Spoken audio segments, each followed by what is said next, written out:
Hey everybody, I'm Nina Crowley, seca's professional affiliations and education manager, and I'm excited to be here today with Dr. Audrey Wells. She is the founder of Super Sleep ND, which is an online platform for people who struggle with sleep apnea. And I'm going to let you introduce yourself because you've got so many interesting qualifications. And we interacted about obesity and sleep, and I just found the conversation so interesting that I wanted to share it with everybody else. So thank you. Oh, that's awesome. I'm glad to hear that.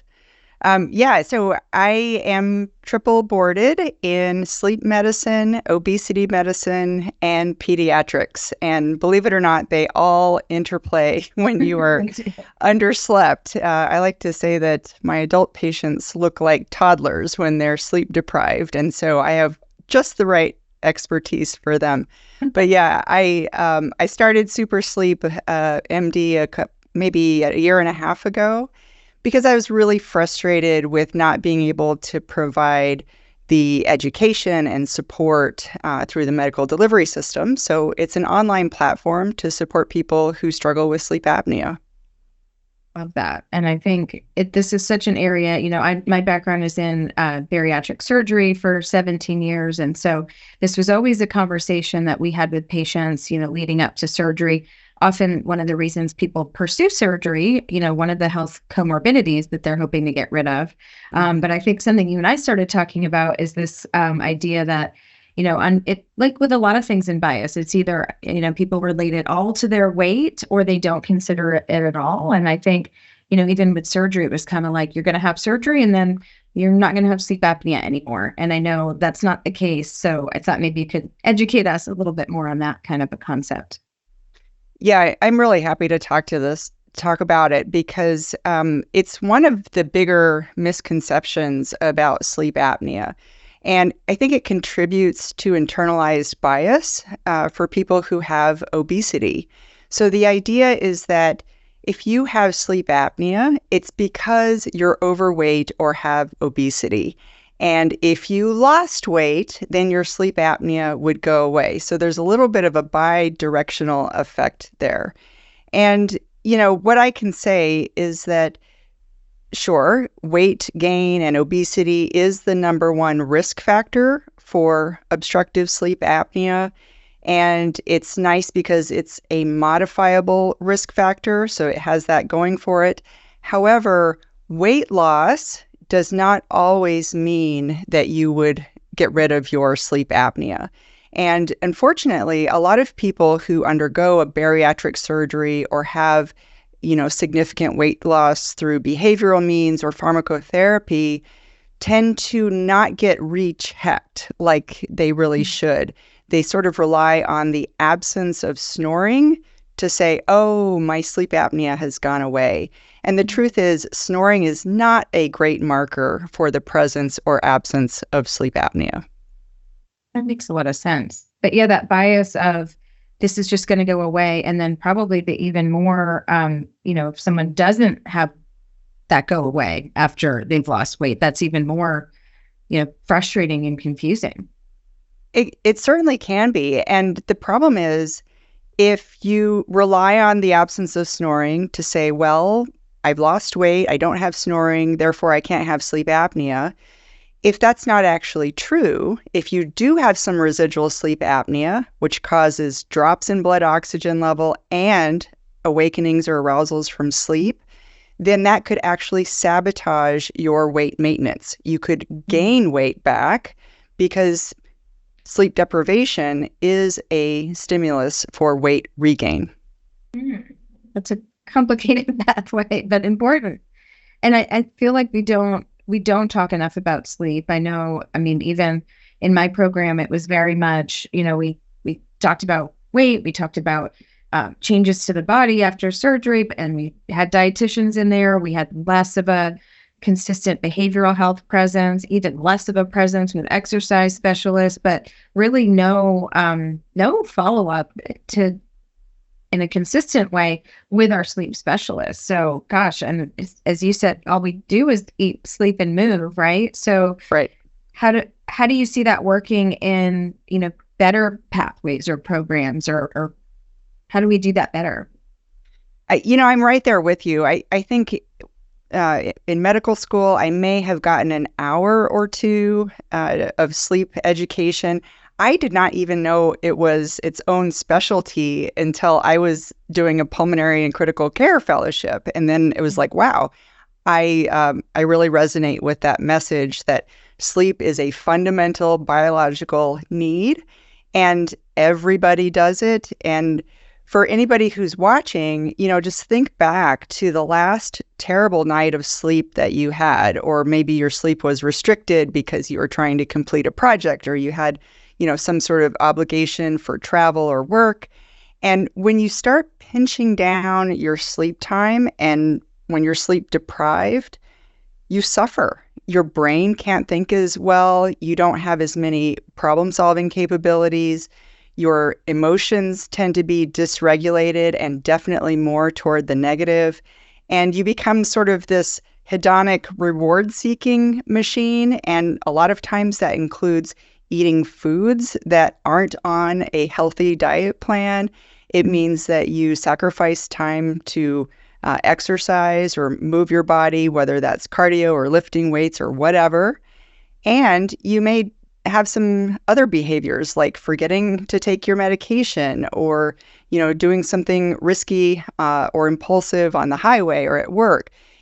Sleep deprivation affects everybody acutely. So just thinking about, if you're chronically sleep deprived and trying to engage in a long-term endeavor to lose weight, for example, that's going to be handicapped by the effects of sleep deprivation. So it's really important to get your sleep.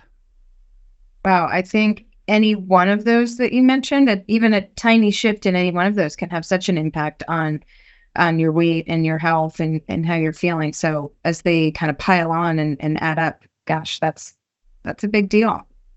And we tend not to prioritize sleep in our society, right? I mean, it's kind of a 24-hour world and, everybody's trying to accomplish so much. Sleep is often the thing that gets pinched, either going to bed later or waking up earlier. So there's sort of a cultural aspect to it, too. So until it's prioritized, I don't think that you can actually become the best version of yourself until you are well slept. Well, that seems like, one of the messaging, we talked a little bit about messaging for, nutrition and exercise. Often that gets really oversimplified. We don't like that, eat less, exercise more, which can be stigmatizing and just, too simple to actually be helpful, right? But I definitely have heard that in the sleep realm, right? Of just get your sleep and just get 8 hours. And, everybody's kind of got that down to a simple message, but really we know in behavior change that for complex health behaviors like sleep and eating and moving, just do that is not ever really good enough. And so how do we teach our folks to do better with messaging around that too? That's a really great question. And I think until this is sort of at the top of what we want to discuss, there's always going to be some trouble in connecting the dots. If I were to give sort of a short form answer, I would say that, prioritizing your sleep is key. And even from the moment we wake up, we're kind of deciding how we're going to sleep the next night because factors like stress, exercise, light exposure, meal timing and meal content, socialization. There's a lot of things that sort of help or hurt our ability to get healthy sleep. One of the concepts I like to describe is the idea of having contrast and balance, which means that during the day, you want a lot of light exposure, for example, whereas at night, that's going to go away. And light is one of the most important signals for healthy sleep. So if you're inside all the time and maybe you have some artificial lighting, then your sleep quality is going to suffer. You need that contrast. Are you referencing me right now with this bad fluorescent light behind me? Because I am in your demographic. If that fits, then it's a great time to explain.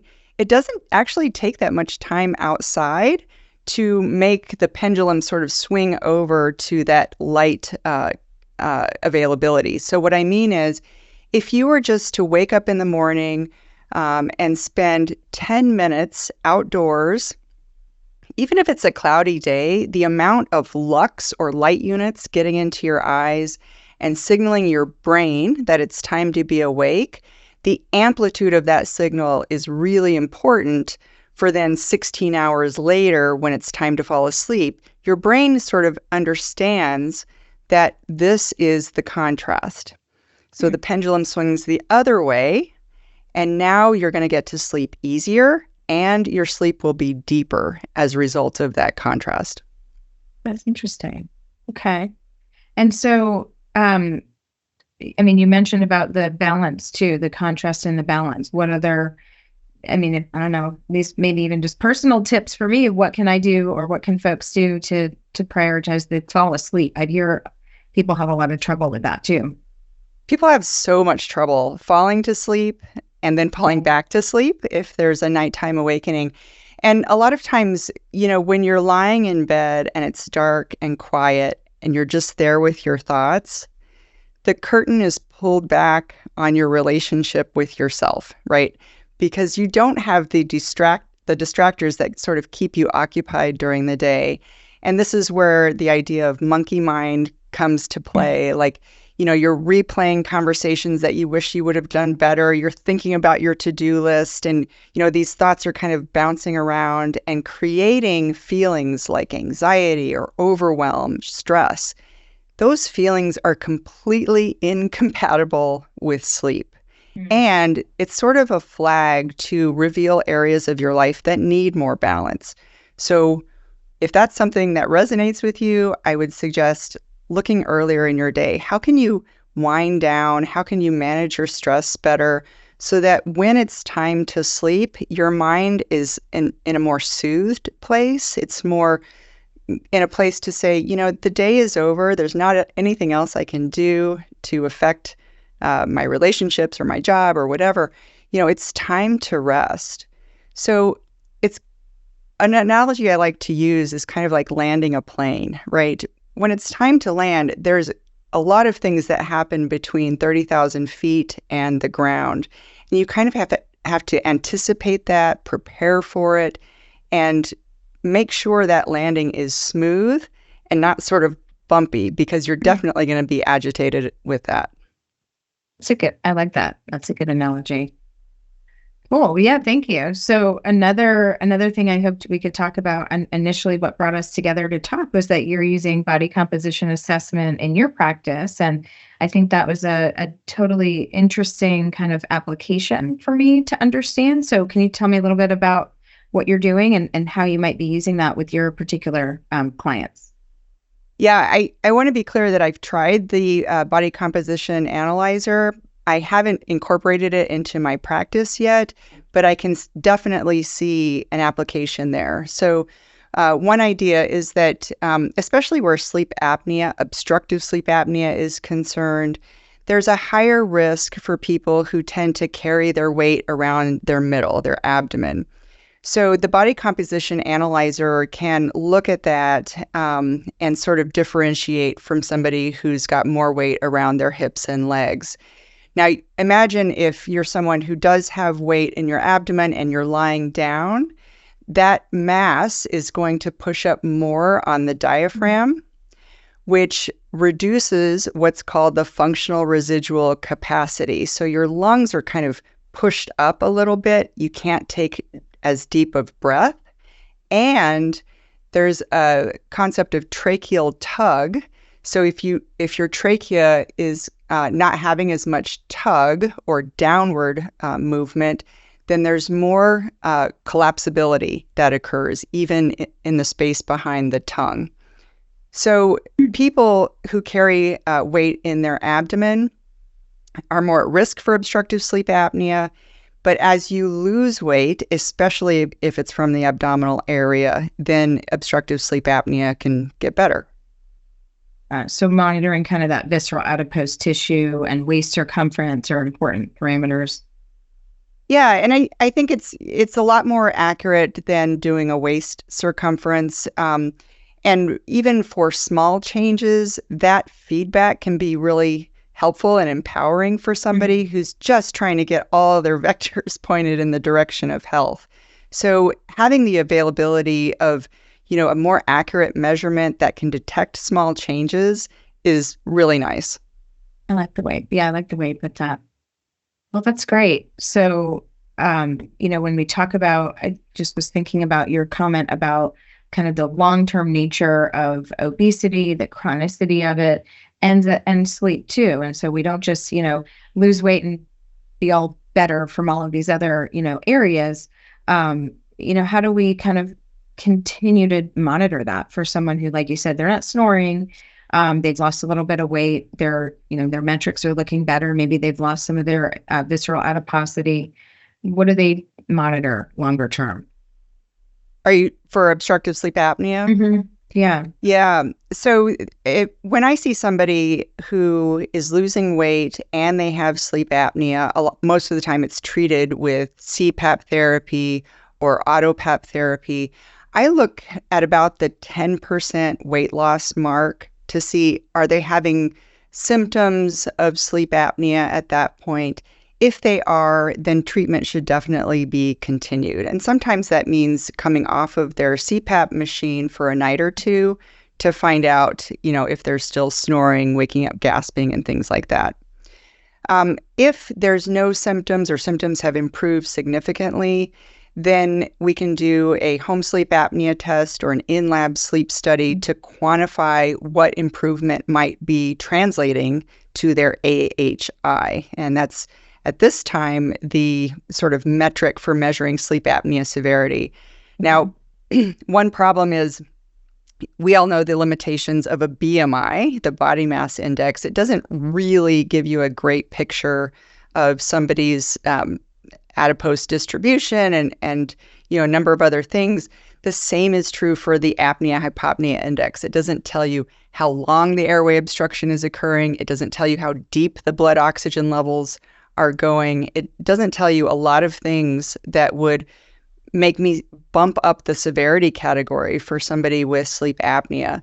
So recognizing that limitation is important, especially in the context of a home sleep apnea test, which also has some limitations. Ah, okay. See, there's so many parallels between the two fields. There really are. It's really interesting. Another one I thought of, one of the, in my kind of behavioral lens, I'm always trying to get people away from focusing too much on that one number on the scale or on that BMI and try to look at, the bigger picture. And I think I told you this, that I have sort of said, well, we're getting obsessed with numbers. We want to get away from that. If you're going to be obsessed with a number, why don't we focus on sleep? And then we had our conversation. I said, maybe I can't do that either. So, but we were talking about those monitors for sleep, and is that something that you recommend for trending? I know it's not a replacement, just sort of like home body composition is not a replacement for in person. On the research grade, clinical grade quality devices, but is there a place for that and looking at your sleep and checking in patterns in yourself? I typically like it when somebody becomes interested enough in their sleep to monitor it and kind Yeah. of check their parameters.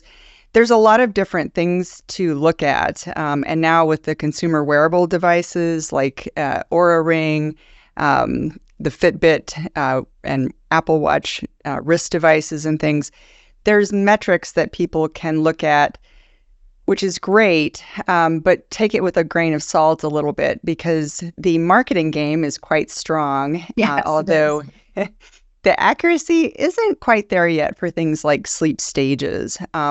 Wearable devices are pretty good actually at determining when you went to sleep and when your final wake up time was. So that gives you an estimation of how much total sleep you got.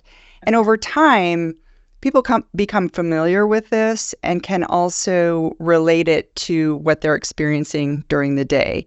So, for example, I had an early flight a few weeks ago. My Aura ring detected that I was up earlier than usual, and normally that's 4 a.m. for me. So I was up at 2 a.m. for this early flight. So my sleep time was compressed. And during the day, I was using that information to make choices. For example, when it was 2 o'clock in the afternoon, I was kind of dragging and I thought, oh, maybe I'll get a cup of coffee. But then realizing that I'm probably going to go to bed a little bit earlier than usual, I decided not to because I didn't want to affect the next night of sleep. So instead, I got outside and I took a brisk walk, deep breaths. All of that helped me feel better. So if people can use that information to make different choices during the day, I think that's great. But there's a dark side here, which is the concept of orthosomnia. Have you heard of this? You told me about it. I think it's Great. super interesting. Yeah, so orthosomnia, and there probably should be sort of a parallel in the weight management world. Orthosomnia describes an anxiety or sort of an obsession with your sleep quality or continuity. And it's because we can have these metrics on our wearable devices. So people get a little bit agitated if they feel like they're underperforming. And that all by itself can inhibit sleep because, as you know, sleep is an emotional experience. So if you're anxious about the numbers, it competes with your sleep. So I feel like I've seen that in folks too. And I mean, definitely some relatability to nutrition and eating behaviors and all of that. Yeah. So I like the way you put that, the dark side of it, because, there can be so many good benefits to having more data, but if it's not inspiring behavior change, or if it's not helping you to make those little tweaks to your daily regimen, then it's really just more data. And we're already in a world where there's probably too much information coming at us all the time. So totally agree. Yeah. Well, yeah. Well, this was a great conversation. I don't know if you have anything else you want to leave us with, or how people could get in touch with you for themselves, for their patients. We have mostly healthcare providers, who are listening. I would say just email me directly. I'm at Dr. Wells at SuperSleepMD. That's DRWELLS at SuperSleepMD.com. Well, thank you so much. And hopefully we'll connect at the next Obesity Medicine meeting. I think I would love to see you there. Yeah. All right. Thank you so much.